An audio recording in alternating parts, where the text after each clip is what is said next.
সংবাদের শুরুতেই দেখে নেব আজকের শিরোনাম। বদলে চেয়ে আদালতের দ্বারস্থ পড়ুয়া, আইআইটি খড়গপুরকে নোটিশ সুপ্রিম কোর্টের। 3 নাবালিকা সহ মায়ের রহস্য মৃত্যু পুরুলিয়ায়, তদন্তে পুলিশ। অভিনেতা জনসভায় জনপ্লাবন, পদপৃষ্ঠ হয়ে মৃত কমপক্ষে 12। সোশ্যাল মিডিয়ায় ভারতীয় সেনাবাহিনীকে কুরুচিকর মন্তব্য, গ্রেপ্তার নদিয়ার যুবক। ষষ্ঠীতে কলকাতায় ঝড় বৃষ্টি, ভারী বর্ষণ দক্ষিণে জেলায় জেলায়। পুজোর কদিন কেমন থাকবে আবহাওয়া? পুজোর স্বাদ চড়ে পার্লার থেকে ফিরতে দেরি, বাড়িতে বকাঝকা, অভিমানী আত্মঘাতী 13 বছরের ছাত্রী। বিস্তারিত খবরে যাওয়ার আগে ভিডিওটিতে একটি লাইক দিন এবং পরবর্তী আপডেট পাওয়ার জন্য চ্যানেলটিকে সাবস্ক্রাইব করে রাখুন। এখন বিস্তারিত খবর। দেশের অন্যতম সেরা শিক্ষা প্রতিষ্ঠান আইআইটি খড়গপুরকে নোটিশ পাঠালো সুপ্রিম কোর্ট। সঙ্গে আইআইটি দিল্লি ও রাজধানীর এইমসকে নোটিশ পাঠিয়েছে দেশের শীর্ষ আদালত।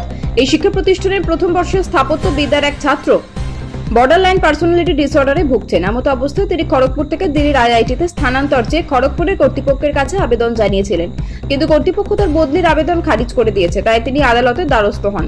এই প্রেক্ষিতে দেশের শীর্ষ আদালত আইআইটি খড়গপুরের কাছে মতামত জানতে চেয়েছে। বিচারপতি বিবি নাগারত্ন ও বিচারপতি মহাদেবনের বেঞ্চে এই মামলাটি শুনানি ছিল। আবেদনকারী জানিয়েছেন তাকে খড়গপুর থেকে দিল্লির শাখায় বদলি করতে অস্বীকার করেছে কর্তৃপক্ষ। তার আইনজীবীর বক্তব্য শোনার পর বেঞ্চ আইআইটি খড়গপুরে আইআইটি দিল্লি এবং এইমস কর্তৃপক্ষকে নোটিশ পাঠানোর সিদ্ধান্ত নেয়। 10 অক্টোবরের মধ্যে তাদের বক্তব্য আদালতে জানাতে হবে। পড়ুয়াটি আরও জানান, এটি জটিল চিকিৎসার কারণে 2019 সাল থেকে তিনি বর্ডারলাইন পার্সোনালিটি ডিসঅর্ডারে ভুগতে শুরু করেন। এর আগে চণ্ডীগড়ের একটি হাসপাতালে তার চিকিৎসা হয়েছে। এই অবস্থায় তার দিল্লিতে স্থানান্তর একান্ত জরুরি বলে জানিয়েছে।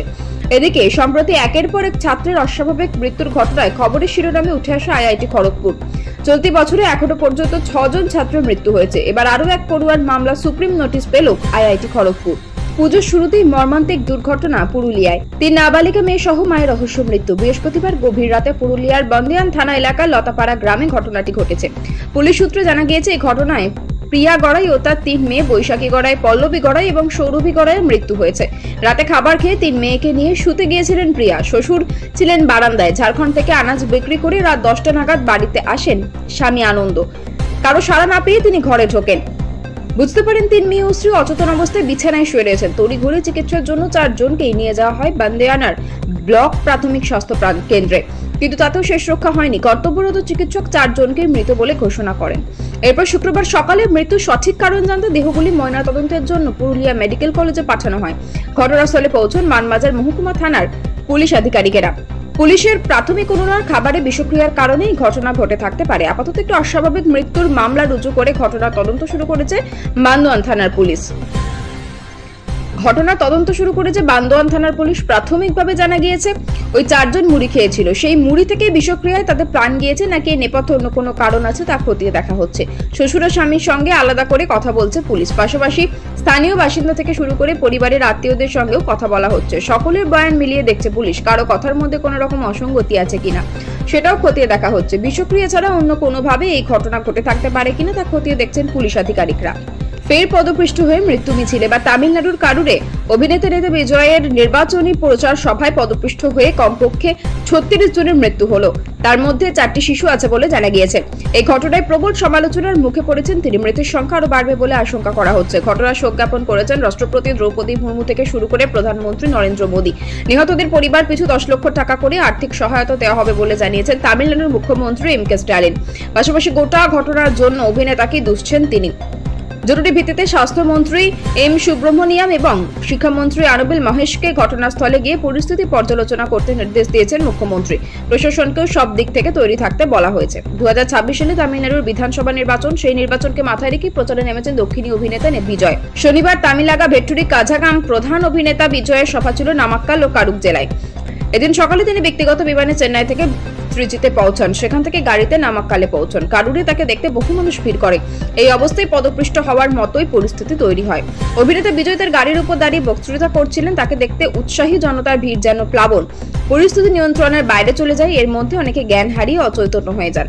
তাদের মধ্যে কয়েকজন শিশুও রয়েছে, এমনকি অভিনেতার দলের কর্মীরাও অজ্ঞান হয়ে যান। মাস কয়েক আগে আইপিএল চ্যাম্পিয়ন রয়্যাল চ্যালেঞ্জার্স বেঙ্গালুরুর জন্য আয়োজিত একটি সংবর্ধনা অনুষ্ঠান শুরুর আগেও এরকম ভয়াবহ দুর্ঘটনা ঘটে।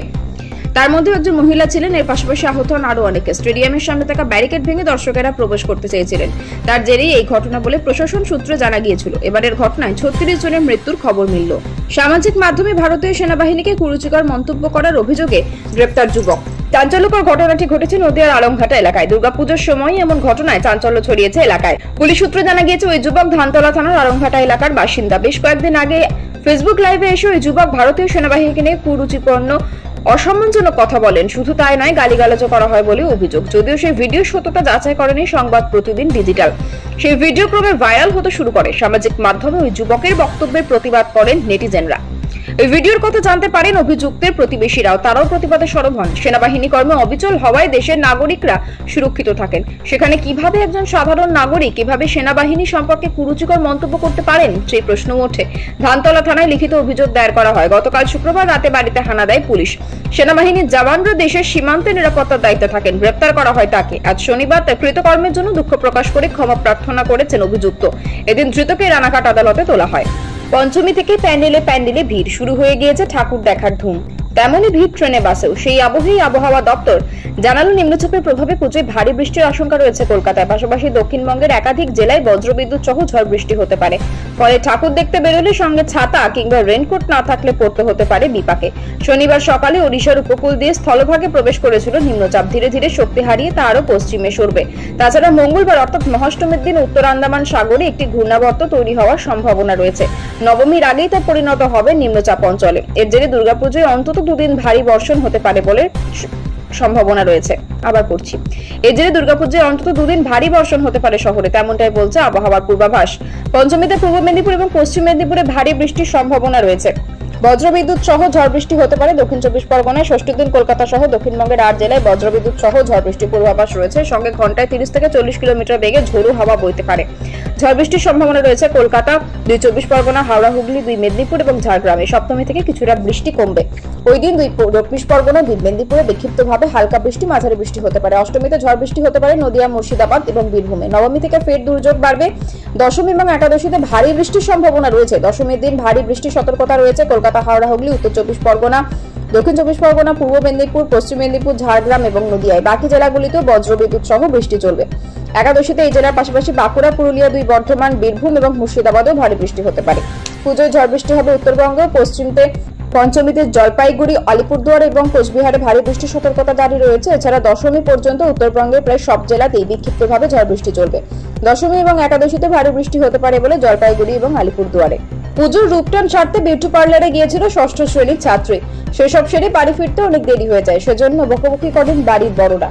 অভিযোগ, তার জেরে আত্মহত্যা করলো 13 বছরের ওই কিশোরী। বাড়ির পিছনে একটি আমবাগান থেকে তার ঝুলন্ত দেহ উদ্ধার করে পুলিশ। নদিয়া শান্তিপুরের ফুলিয়ার ঘটনা। স্থানীয় সূত্রে খবর, মৃত কিশোরীর নাম শুভমিতা মল্লিক। 13 বছরের মেয়েটি স্থানীয় একটি স্কুলের 6ষ্ঠ শ্রেণীর ছাত্রী। তার পরিবার সূত্রে জানা গিয়েছে বৃহস্পতিবার বিকেলে রূপচর্চার জন্য বিউটি পার্লারে গিয়েছিল সে, কিন্তু বাড়ি ফিরতে রাত হয়ে যায় তার। দেরি হওয়ার কারণ কি জানতে চাইলে উচ্চ বাক্য না করে ঘরে ঢুকে যায় সে। সেজন্য আরো বকাবকি করা হয় তাকে। এরপর নিজের ঘরে ঘুমোতে চলে যায় ছাত্রটি, কিন্তু শুক্রবার সকালে আর তাকে ঘরে খুঁজে পাওয়া যাচ্ছিল না। তার কিছুক্ষণ পর প্রতিবেশীদের মাধ্যমে খবর আসে পার্শ্ববর্তী একটি আম গাছের ডালে গলায় দড়ি দিয়ে ঝুলছে ওই কিশোরী। খবর পেয়ে ঘটনাস্থলে যায় শান্তিপুর থানার পুলিশ। দেহ উদ্ধার করে হাসপাতালে নিয়ে যাওয়া হলে চিকিৎসকেরা মেয়েটিকে মৃত্যু নিশ্চিত করেন। পুলিশের কাছে মৃতের পরিবারের সদস্যের দাবি, সামান্য বকাঝকার কারণে মেয়ে যে এমন কাজ করবে তা ভাবতে পারেননি। ময়নাতদন্তের জন্য শুক্রবার ছাত্রের দেহ পুলিশ মর্গে পাঠানো হয়েছে। কেন স্কুল ছাত্রী মারা গেল, মৃত্যু নেপথ্যে অন্য কোনো কারণ রয়েছে কিনা তদন্ত করে দেখছে শান্তিপুর থানার পুলিশ। ময়নাতদন্তের রিপোর্টের অপেক্ষায় তারা।